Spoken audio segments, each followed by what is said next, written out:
Hello' guys, আজি মোক মায়াঙত মাতিছে। তো মায়াঙততো অদ্ভুত ঘটনা হৈ থাকে বা অদ্ভুত দোকান থাকে। তো এইখন দোকান এনেকুৱা অদ্ভুত যে আপোনালোকে দেখিলে অবাক মানিব। তো মোক তাত অপেনিং কৰিবলৈ মাতিছে, তাত মই গৈ আছোঁ। তো আপোনালোকক মই তাত দৃশ্যবোৰ দেখাবলৈ চেষ্টা কৰিম। তো মই মায়াঙত গৈ আছোঁ, চাই থাকক ভিডিঅ'টো। ৰাইজ ইয়াত মোক অপেনিং কৰিব তাত এয়া মানুহবিলাকে মোক এয়া গামোচা পিন্ধাইছে আৰু এয়া অপেনিং কৰিছোঁ। চাই থাককচোন কি হৈ থাকে।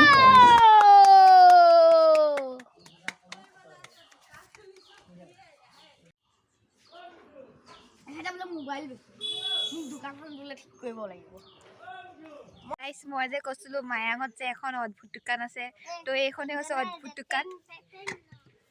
এই দোকানখনত মই অপেনিং কৰিব মাতিছিলে, গতিকে মই দোকানখন অপেনিং কৰিলোঁ।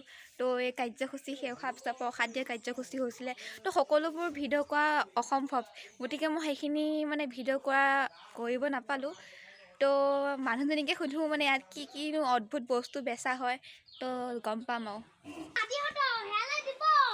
এয়া খেলা বস্তু, মোবাইল, আইফোন, ৰিয়েলমি আৰু ল'ৰা ছোৱালীৰ খেলা বস্তু, খেলা ধূলা কৰা বস্তু আদি বহুতো বস্তু পোৱা যায়। তাৰপিছত গাইজ, আপোনালোকেতো শুনিলে আপোনালোকেতো শুনিছে মালিকে কি বস্তু পোৱা যায়, ইয়াত সকলোবোৰ ডিটেইলছ দি দিছে। তো মই ইয়াত তলত লিংকটো দি দিম দোকানখনৰ, অদ্ভুত দোকানখনৰ। তো আপোনালোকে ইয়াত আহি কম দামতে বস্তুবোৰ পাব, আপোনালোকে চব কিনিব আৰু। মই ইয়াত দোকানখন অলপ দেখাবলৈ আপোনালোকক চেষ্টা কৰিম।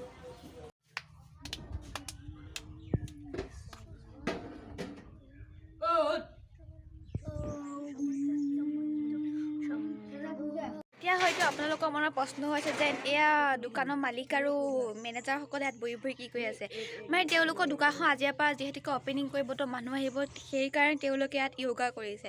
তো মানুহবিলাকে খেলা ধূলা বস্তু কিনাৰ লগতে অলপমান নিজৰ শৰীৰটো সুস্থ কৰি ৰাখিবৰ কাৰণে এয়া ব্যায়াম শিকোৱা হয়। তো তেখেতৰ পৰা আমি কেনেকৈ কিনো ব্যায়াম হয় আমি জানিব বিচাৰোঁ। তো ষ্টাৰ্ট। ডাঙৰ অদ্ভুত দোকানখনত এয়া মানুহ অলপ বেমাৰ। আপোনালোকে মায়াঙৰ অদ্ভুত দোকানখনত আহিব বিচাৰে। এয়া হৈছে মধুস্মিতা দাস, তেখেতে এই দোকানখনৰ মালিক হয়। তাৰপিছত এয়া মেনেজাৰ হয় মিষ্টাৰ পিকু সিং সিংঘানিয়া। তাৰপিছত এইজন হৈছে কৰ্মচাৰী। তো এখেতে দম আৰু কাষ্টমাৰবোৰ আনি পেলাই ইয়াত দিয়ে। আৰু মোক অপেনিং কৰিব মাতাৰ কাৰণে মই এই দোকানখন যিহেতুকে অপেনিং কৰিলোঁ। ইয়াত খেলা বস্তু আছে আৰু ইয়াত য়োগা কৰা হয়, বহুত কম খৰচতে আপোনালোকে চব বস্তু পাব। গতিকে আপোনালোকে চিন্তা নকৰিব, ইয়াত আহিব, অদ্ভুত দোকানখনো দৰ্শনো হ'ব। আহি যাব আৰু। নমস্কাৰ দিলে, বাই বাই।